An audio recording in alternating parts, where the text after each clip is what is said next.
गुरुर्ब्रह्मा गुरुर्विष्णु गुरुदेवो महेश्वरः गुरु साक्षात् परब्रह्म तस्मै श्री गुरुवे नमः। गुरुर्ब्रह्मा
सबको यही बताना है कि मैं शरीर नहीं हूँ, ये जो चोला है सिर्फ हम सबका साधन है चलने की।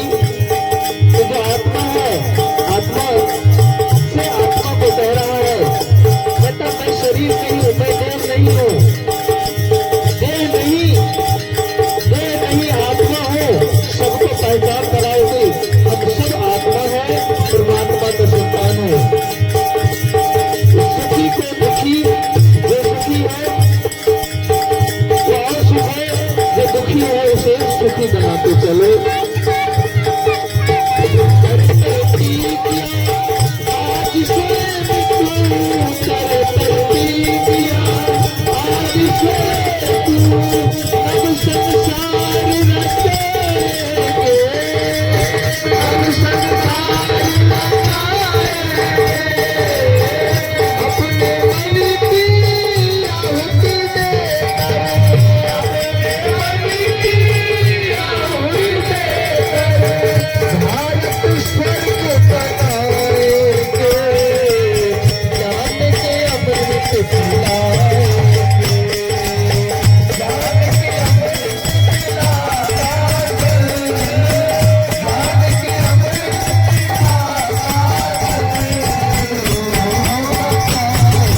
प्यारे हिंदू, तो स्वयं ही पावन ये संदेश पूरे जनमानस को, ऐसे नहीं कि सिर्फ भारत में ही, कहते हैं धराधाम जितनी बड़ी है उतनी बड़ी संख्याओं में गुरुवाई के कार्य चल रहे हैं मानव को सुधारने के लिए, मानव को सही राह दिखाने के लिए।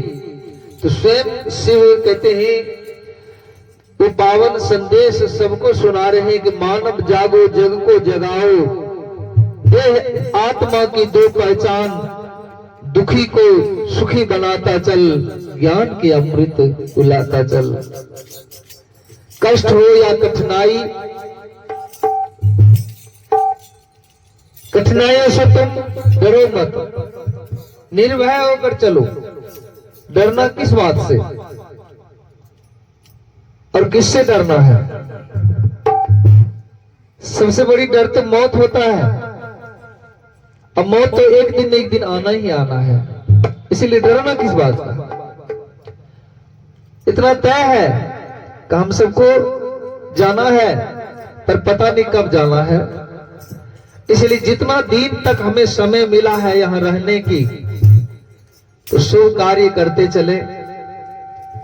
पूरे जनमानस में प्रेम हो, एकजुटता हो, कष्ट हो या कठिनाई से कहते तुम डरना नहीं। धरा है, धार है, मझधार से संघर्ष करना, अपने जीवन को संघर्षमय बनाना, और आगे तुम्हारे हाथ वो जीत की जो ज्योति है, जो मसाल है, वो तुम्हें मिलेगा। निर्भय होकर चलो।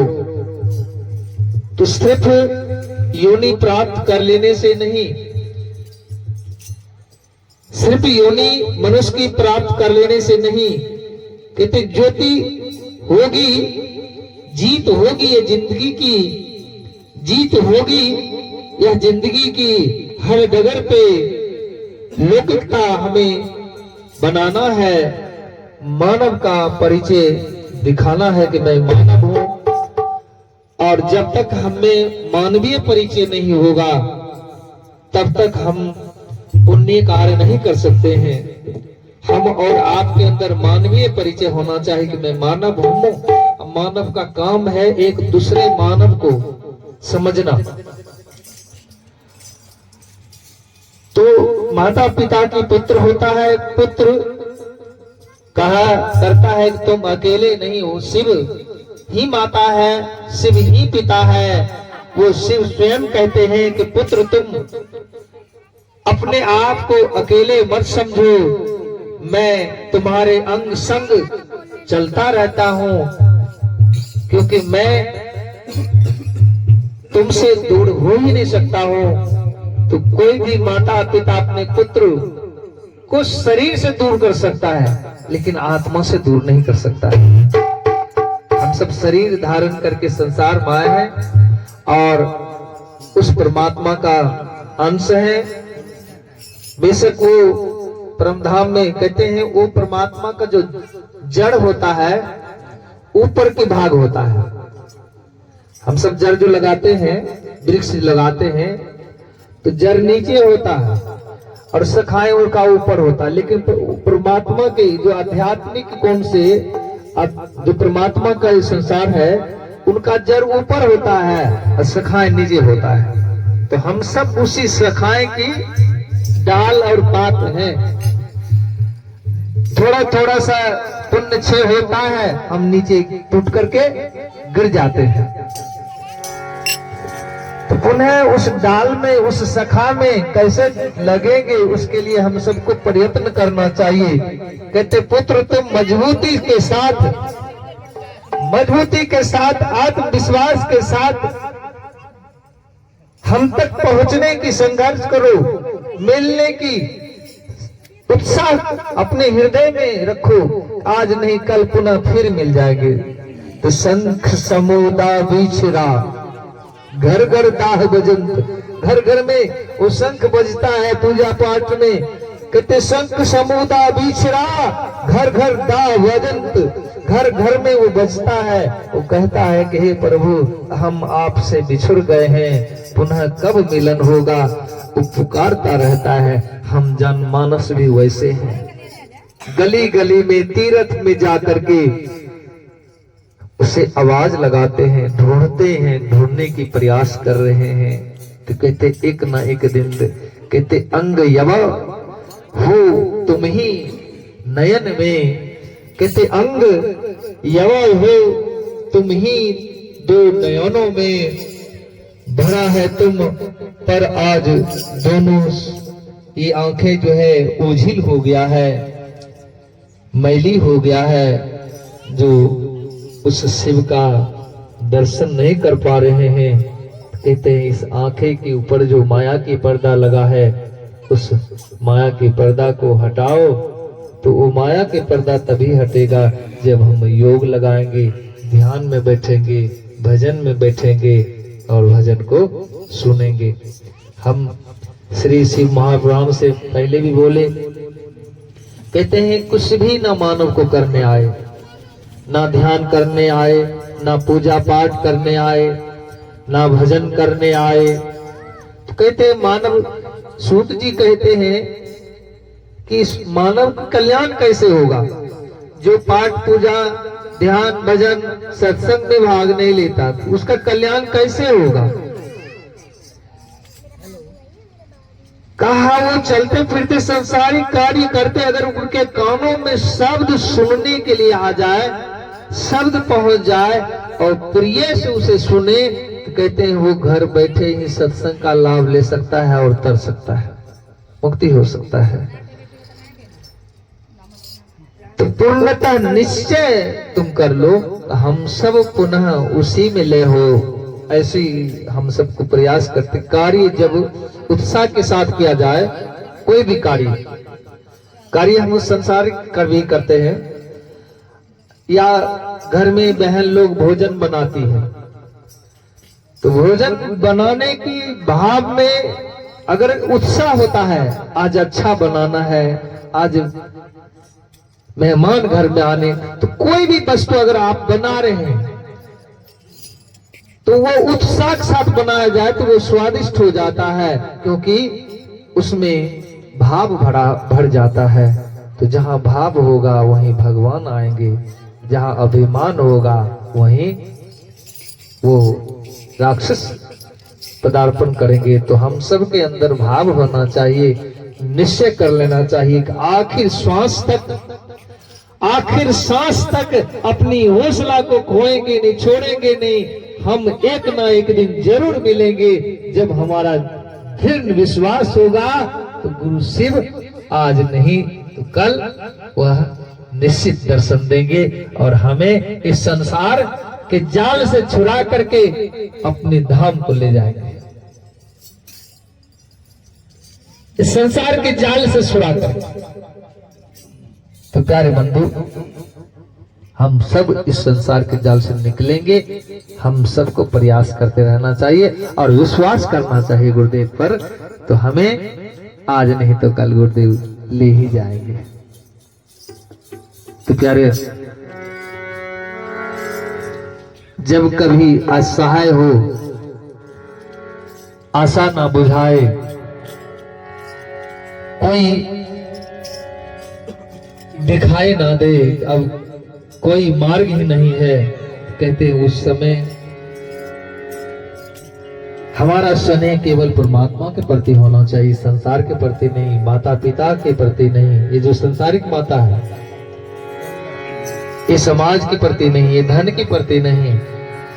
उस समय असहाय होकर के केवल तो केवल कहते हैं स्नेह परमात्मा से करो, शिव से करो, जो तुम्हारे सारे दुखों का निवारण करेंगे और आपके अंदर वो खुशी भरेंगे जो आपको चाहिए। घाव पर मरहम लगाता है गुरु, घाव पर मरहम लगाता है गुरु, अगर दृढ़ विश्वास हो हर स्वर उन्हें सुनाई देता है,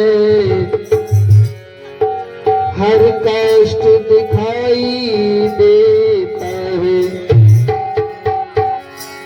कहते हर स्वर सुनाई देता है। आपके मन में जो उत्पत्ति होने वाला है, जो उत्पत्ति हो चुका है, वो सारे स्वर उन तक पहुंच रहा है। यहाँ बैठे बैठे मन ही मन किसी के प्रति अगर कोई बात विचार कर रहे हैं तो उन तक पहुंच रहा है।